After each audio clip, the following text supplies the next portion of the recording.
Tout ce qui se passe en ce moment, place maintenant à la deuxième étape de la belle opération qu'on a relancée hier ensemble dans ce journal, deuxième saison des coups de cœur de Noël de nos correspondants. Vous savez que comme l'an dernier, à vous de choisir maintenant celui qui va vous séduire le plus sur notre site internet votrecoupdecoeurdenoël.fr.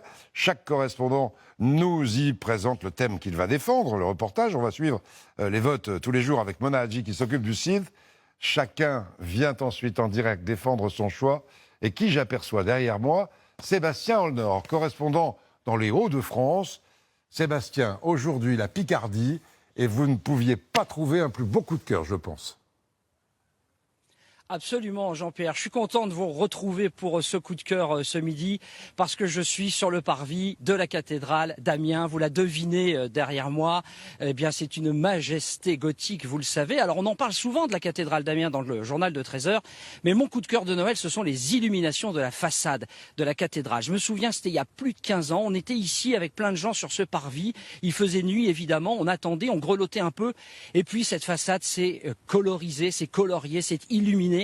Ce fut féerique. Chaque année, on est revenu. Et pour moi, c'est ça, Noël. C'est ça, la féerie de Noël. On croyait à chaque fois que les personnages de pierre allaient même sortir de la façade pour se mettre à bouger. C'est à chaque fois magique. Donc, c'est le coup de cœur que j'ai envie de défendre cette année, évidemment, ici à Amiens, pour cette cathédrale. C'est un patrimoine extraordinaire qu'il faut aussi défendre. Alors, on l'a filmé, cette cathédrale, à peu près sous toutes les coutures et sous toutes les couleurs, avec Valentin Casanova. Regardez ça, s'il vous plaît. Comment peut-on appeler cela?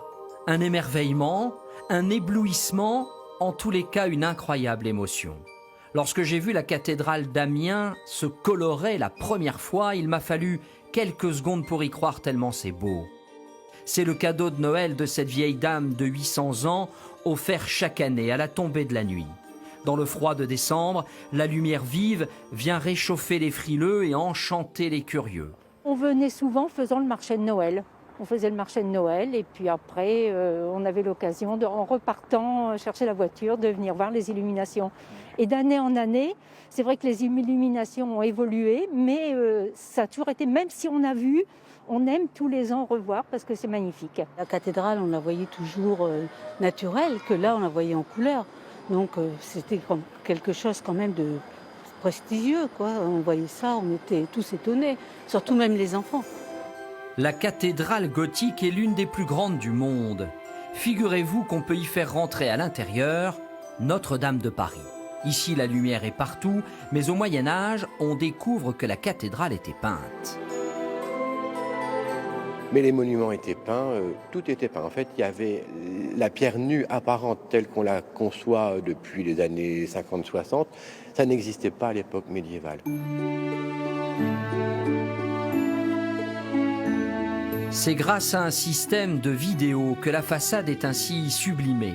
On pense évidemment aux bâtisseurs de cathédrales, mais aussi aux artistes qui ont sculpté les personnages, un par un. Et je me suis dit, mais quel amour, quelle puissance dans le détail, quelle capacité qu'a eu l'homme, non seulement à sculpter, à mettre toute la Bible en pierre, à la présenter au monde, et en plus à peindre. Mais les illuminations n'auront pas lieu cette année à cause de la pandémie. Voilà une année si difficile que je me permets de vous offrir ces quelques images qui peut-être vous donneront un peu d'espoir. En tout cas, c'est mon cadeau de Noël.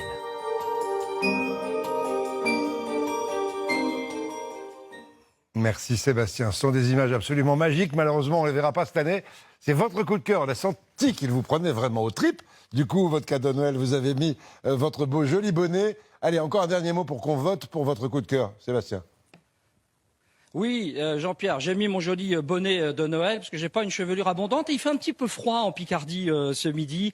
Votez pour la cathédrale d'Amiens, s'il vous plaît, où que vous soyez évidemment partout en France. Alors je compte bien sûr sur les Picards, mais pas que. Votez pour la cathédrale d'Amiens, c'est un bijou, c'est un joyau. Voilà, les mots me manquent et c'est rare. Donc voilà, votez tout simplement sur le site pour ce beau cadeau de Noël là et les illuminations qui reviendront l'année prochaine, évidemment. Voilà, pour que les illuminations reviennent. Merci. J'espère que vous allez gagner. Sébastien, continuez à voter sur le site votrecoupdecoeurdenoël.fr et demain, coup de cœur de Pascal Michel à Montauban dans le Tarn-et-Garonne. On reste dans la...